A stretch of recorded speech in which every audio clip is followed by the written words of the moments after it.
Caroline, Caroline,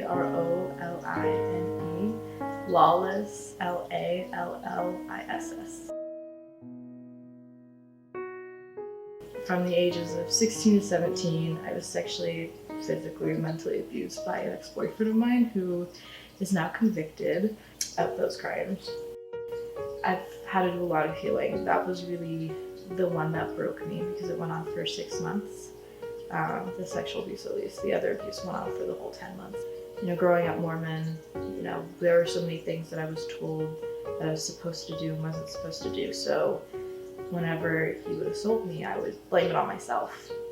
But the one thing that he did use was he told me he did it because that's how he showed he loved me.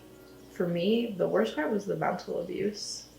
Like, I could deal with the hitting and the sexual abuse, but it was really the mental abuse that stuck around because those wounds heal, you know, the bruises go away, but the mental abuse of tearing you down and making you truly into like a victim is really what gets somebody. You know, that's why you hear victim to survivor. I consider myself a survivor because of how much I've healed.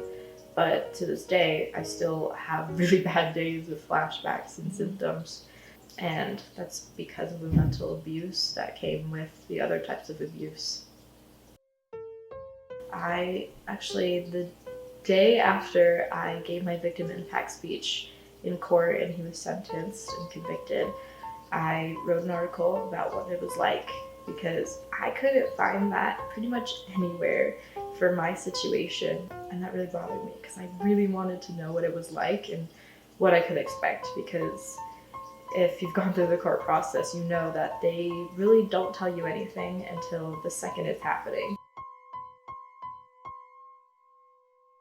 So It's On Us is a nonprofit organization that has chapters on college campuses all over the US. Our chapter is called It's On Us Utah.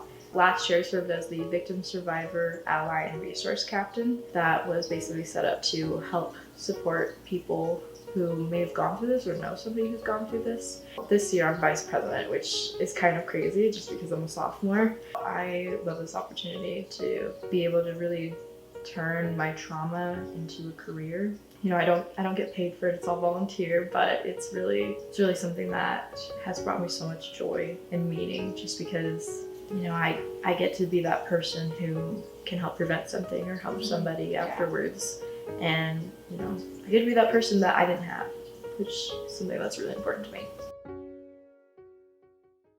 I'd say if somebody came up to me and disclosed what had happened to them or happened to a friend, you know, being a secondary survivor, I would say it does get better, which is the most cheesiest statement ever, but it really does. You know, I went through hell and back.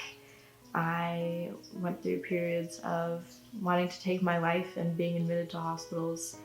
I've been admitted to 5 treatment centers. I had an addiction to deal with the trauma, and I really want to say it gets better. And there are resources. There are so many resources, especially here on campus. Like if you're a student, there are so many different places and centers you can reach out to.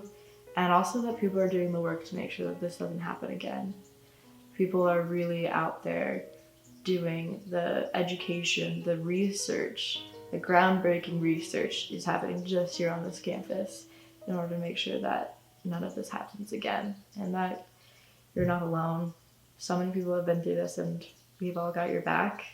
And if you just reached out, like, I'm sure so many of us would be so happy to help you.